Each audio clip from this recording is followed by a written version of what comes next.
باز لە ڕۆژی گیانی سەماکەین بێگومان لە ساڵی 1982 لەلایەن ئەنجومەنی سەمای گیانەوە ئەم ڕۆژە دەستنیشان کراوە کە وەک ئەوەی کە ئەم ڕۆژە زیاتر بەرز ڕائگیرێ زیاتر کار و چالاکی و بۆنە تایبەتیەکان هەم لە وڵاتانی گیان هەم لە هەرێمی کوردستانیش بێگومان ئەم ڕۆژە زیاتر بەرز ئەنرخێنرێت ئەمەش خاندانێکی زیاترە بۆ سەما و سەرنج ڕاکێشانی زیاتری خەڵکیە بەلای سەمادا لە هەمان کاتە هەندانێکی زیاترە بێت بۆ لایەنە پەیوەندیدارەکان بۆ کەرتی حکومی کە بتوانن ئاوڕێکی زیاتر بنەوە لەم بوارە تایبەتەوە بتوانن لە نێو ناوەندەکانی خوێندنە شوێنێکی تایبەت هەبێت بۆ سەما بێگومان لێرە و لەوێ سەما نەکتەنیا ئەو سەمایانی کە تایبەتە بە سەمای میلی بەڵکو سەمای گەلانیش ڕۆڵێکی کارا ئەبینێت لەم نێوەندەیە بۆی ئەمڕۆ با شێوازێکی زۆر زۆر چڕوپەر گفتوگویەکی زۆر باش ئەەکەین لەسەر ئەم بابەتە و بابزانین لە کوردستانیش تا چەندێک گرنگی دراوە بەم بابەتە بۆی ئەچینە لای زۆر بەڕێز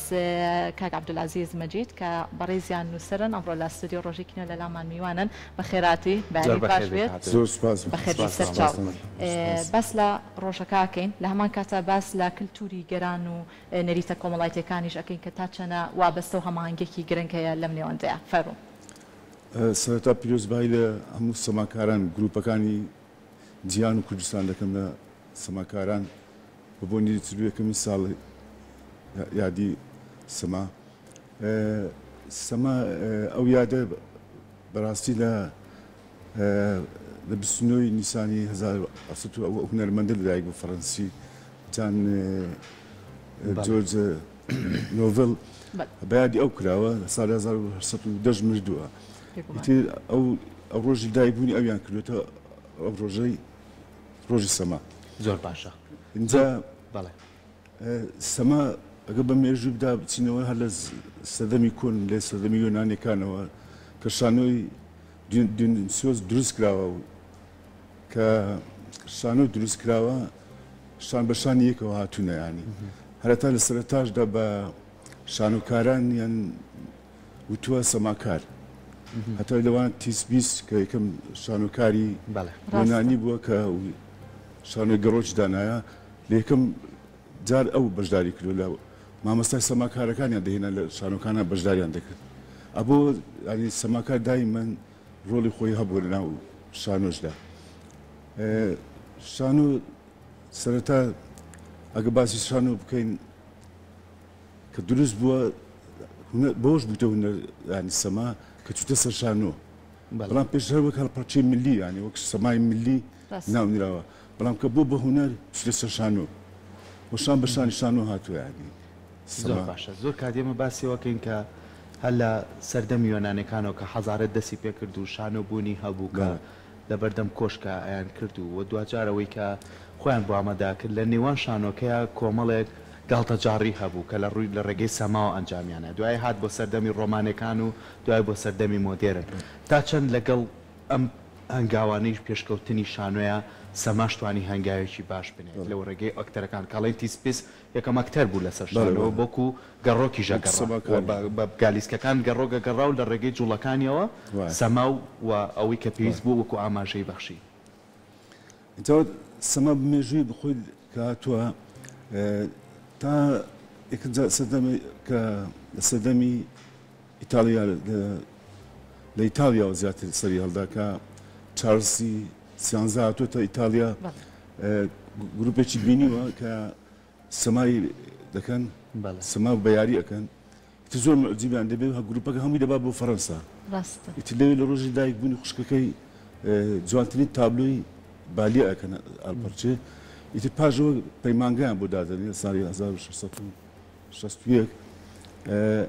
پەیمانگای سەما دادەنرێتن ئیتر کە پەیمانگای دادەنرێتن کۆمەڵێک جولەش تەزبیت دەکرێت تا ئێستا جولانە هەرماون وە خۆی اینجاوە سەمای بالیە جەمای کلاسیک و سەمای هاوچەرخیش جۆرج باڵانش کە سەمای هاوچەرخی لەگەڵ سەمای کلاسیک جیا کردووە بە شێوەی هونەری هەم لە شێوەی دەست و قاچ هەم لە شێوەی جلو بەرگۆشتانش سەما بۆ مێژووە هاتووە ئێمەش وەک کورد هەر لە سەرتاوە لە دوای ئەشکەوتەوە تا گەشتین تێرە شان بەشانی ئەو وڵاتانە جیان ڕۆشتوینە بەڵام ئەوە بۆ ئێمە مەسەلەن وەکو دەوڵەتانی جیهان مثلەن زۆر گرنگیمان بە سەماو هەڵپەرچە نەدراوە ئەسا بۆ نمونە یونسکۆ ئێستا 150 وڵاتی سەماو هەڵپەرچەی کۆ کردوێتەوە یعنی گرنگی بە کورد نەداوە تا ئێستا چەندجاریش هەوڵم داوە بۆچی ئەوانەی پاراستۆ هەڵیان دەگرێتن بۆچی نایە ئەرشیفی ئێمەش بکاتەوە هەڵی بگرێتن ئیتەوە من خۆم خەریکم تر نازەم ئەگەم بچی گرنجدانیش ئەوەیە مەسەڵەن تۆ دەوڵەت نەبوویت تا بتوانانی بەشداوی لە فستیڤالەکان بکەیت هەر زوو لە ساڵی هەشتاکان چەند جارێک چونە دەرەوە دوایەتن نەما بەشدار بوون لە فستیڤالەکان بەڵام بەو دوای ڕاپەڕین ماوەیەکی باش توانرا ئیشی جوان بکریانی کوردیش بتوانێت مەسەڵەن سەماو هەڵپەرچەکانی خۆی گروپ هەڵپەرچەکان بکاتە گروپی هونەری ملی یان ملیێک بیکە بە هونەر توانین تابلۆ جوان جوان بکەن هەم لە سلێمانی و هەم لە هەولێر و هەم لە دۆچ بەو دوایە کۆمەڵێک تابلۆ کرا ئەو تابلۆیانە هونەرین ئەوانە توانم سنا فستیڤالەکان لە فستیڤالەکانی دەرەوە بۆی خەڵک بیان بینی ئێمەش ئەو فستیڤالانە ببینین یانی بۆی نامۆبوون نەبی بتوانین لێکتری ببینین کە عەبدولعەزیز زۆر جارەڵێن بەشێکە لە کەلتور سەما یعنی زۆر جار ئێمە ئەو جۆرە هەڵپەرچێنەی کە لە کوردەواری خۆمانەمانە هەمانەکەت بەڕێش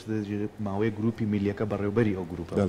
یعنی کاشچوونە دەرەوەی وڵات هەندێک لە جۆرە هەڵپەرچەکانتان هەمووی تێکەڵ یەکترە کرد ئەنجا ئەمە بەستەنها جوڵە و سەمانە بوو جلوبەرکی لەگەڵا بوو میوزیکی لەگەڵا بوو ئەمانە هەمووی بەیەکەوە کۆکراوەیەک بوون کە کەلتوری ئێمە پیشانی وڵاتانی جیهان بێ ئێستا کاڵەی سەما بۆ مناڵی ئیسپانیا شێوازێک سەمای خۆی هەیە ئیتالیا شێوازێک سەمای خۆیە ئەمریکای لاتین شێوازێک سەمای خۆیە ئێمە وەکو میلەتی خۆمان کە و مێژوۆمانێ لاشکەوت و هەتاوەکو ئەم سەردەما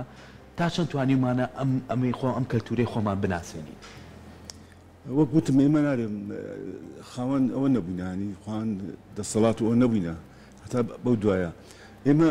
توانیمانە پارێزگاری بکەیانی بۆ نمونە مەسەڵەن هەن لە سەرەتای دروستبوونی هەڵپەرچە چۆن دروست لە تۆچە و خانەقاکان دەروێژەکان هەڵپەڕیون یان لە کاتی خۆشی و ناخۆشی یان لە کاتی ڕاو و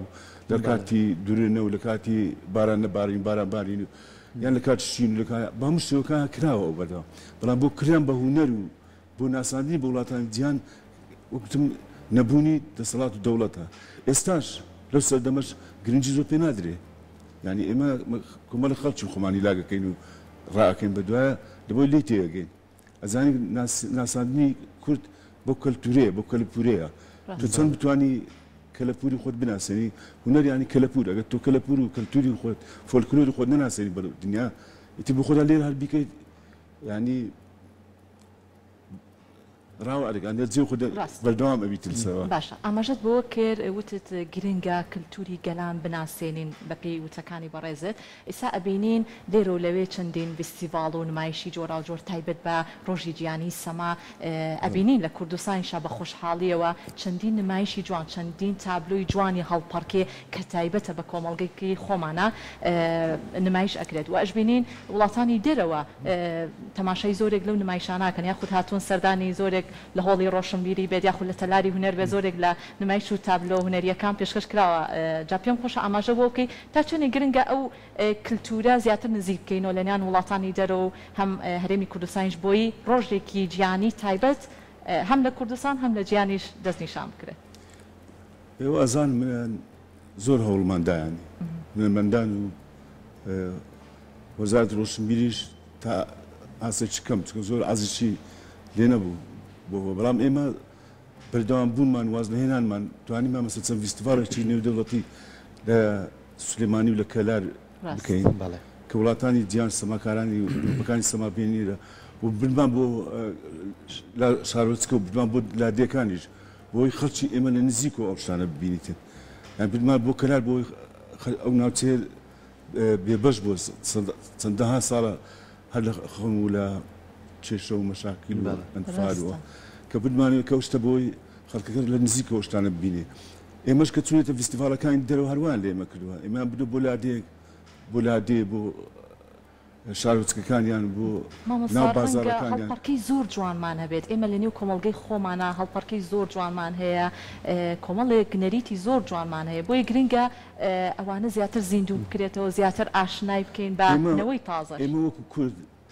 من ئەتوانم معنی بە ئەوە بێمە تعداوە لە هەموو میلەتانی دەور پشتمان دەوڵەمەندترین لە سەماوە پەرچە ڕاستە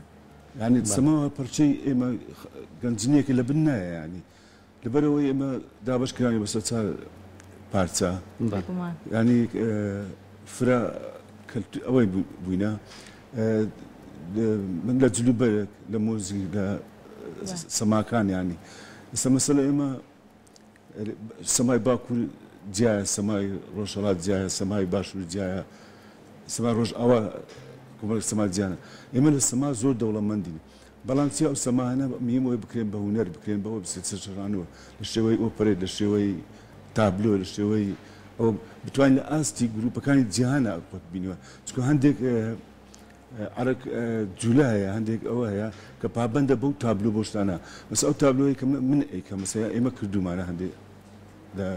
ڕاهێنەران ئەوش لەسەر ئاستی ڕاهێنەرەکان ئەوەستی تا چەند شارەزاییە تو ئەبێ ئەو تابلۆی کە ئەیکە لەگە ئەو تابلۆیە ئەوان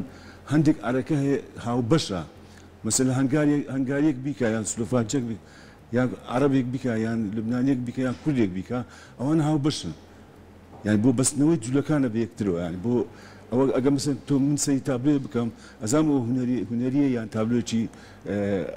ملی ئاساییە ئەوانیش هەر بەو شێوەیە کە سەیری تابلۆکەی منەکەن ئەسای تابلۆکانی مەکەن ئاستی بۆ داێنێ یعنی ئایا گەشتە ئاستی ئەوان لە ئاستی ئەوانەوەیە سەمێن فستیڤاڵە بەشدارمان کرد دەک دەژنەی دەکەس دانیشتوە تا ئەوەی کردووە دەستنیشانی ئەوکانی کرد مەسەی چیان لە جلوبەرێکی چیان لە جولەیە چیان لە مکیازی چیان لە ابتسامەیە چیان لە هەم بە هەر شێوەکان ئەوە کراوە اینجا هەر سنگاندرا ئەو تابلۆ کام تابلۆ باشترین تابلۆ کابدولعەزیز بۆ ئێمە گرنگی بەم شێوازە هەڵپەرچیانی بەس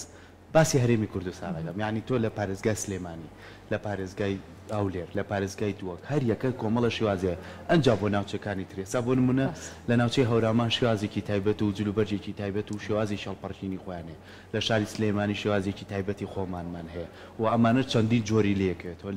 لە پارێزگای هەولێر باماشەوە لە دەڤەری بادینان ئەوانی چەندین شێوازیانێ و لە هەموو جلوبەرگەکانیش جیاوازی بەدیەکرێ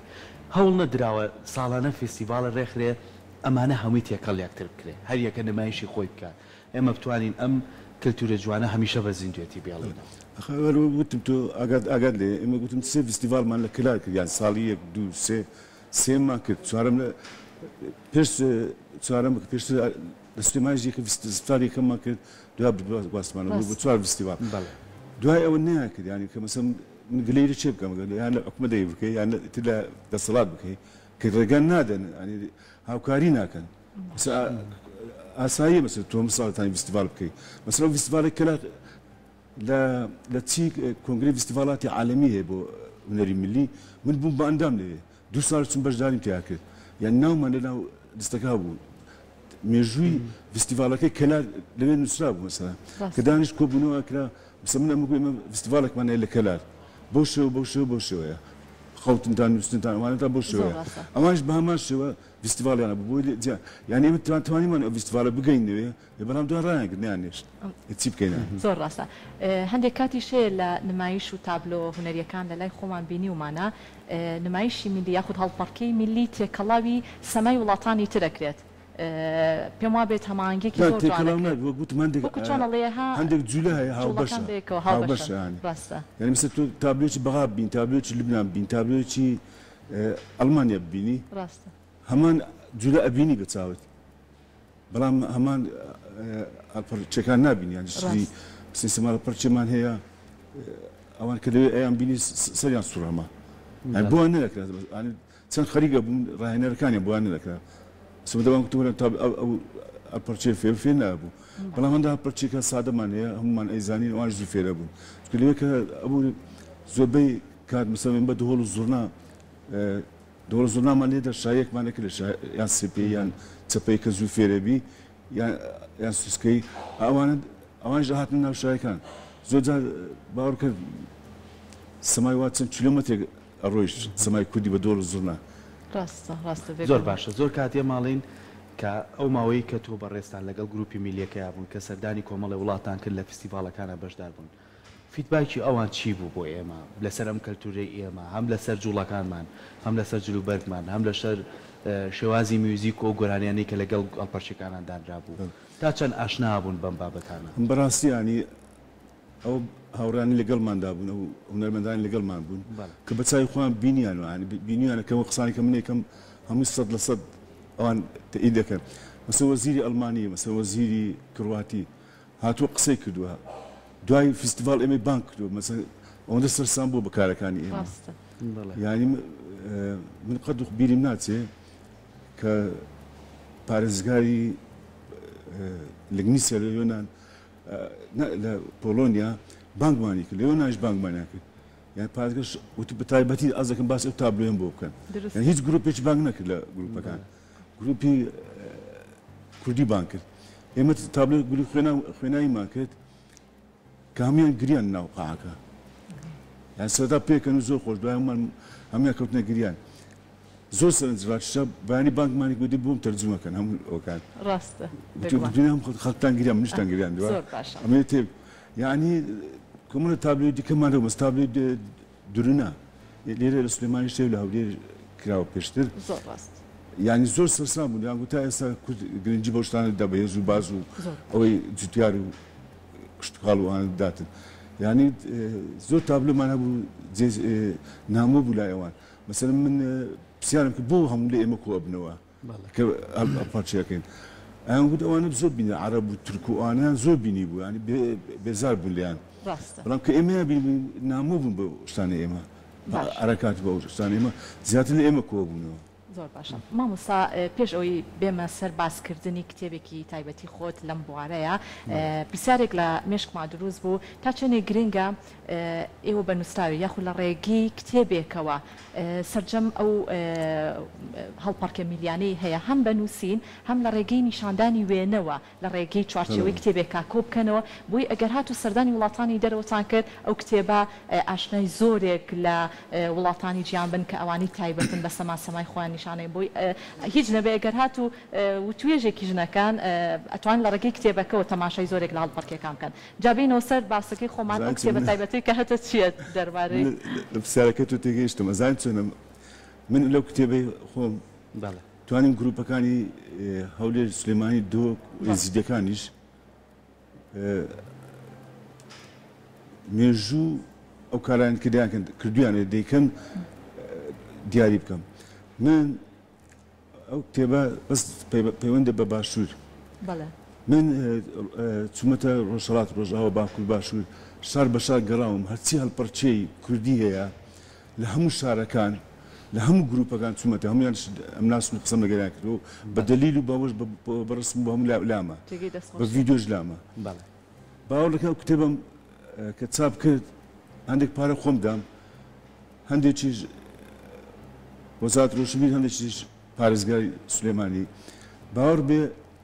بۆ بەشی دوم ڕۆیشتمە وتم بەشی دوم کاکە ئەوە هەرچی شایی کوردی ئیتر پێویست ناکە کەس بە دوای شایی بگەڕێ شایی نەما ئەوەی هەیە ئەوەیە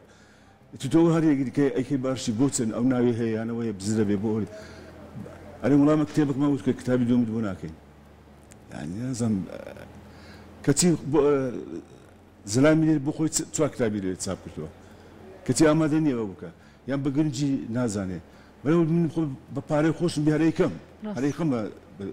ئەوەی خۆنەوەی خەمە ناو کتێبخانەوەی خەمە ناو گروپەکان لایەن بمێنێ بۆ دوا ڕۆژ بەڵام گرنگی نەدانە بە بوارەکە یانی لایەن گرنگ نییە مەسەلا ئەو بوارە پێشکە یان پێش نەکەوێ بەڵام بە قسەکە لەگەر دەوەستن مەتئەد دەکەم سەدا دەکەم بەس کە دەیان تێپەڕی من خۆم وەستاوم لەگە بەرپرس شتوای ڕۆشنبیر ینی کە باسمان کردو زۆر چۆن جامە لێم کردووە دوای کە ڕۆشت و برادرم لای ماوەتەوە وتی بخواوەش بە دواشتی خەیاڵی کەوتوە زانی ئەوە واز لە هەندێک شتە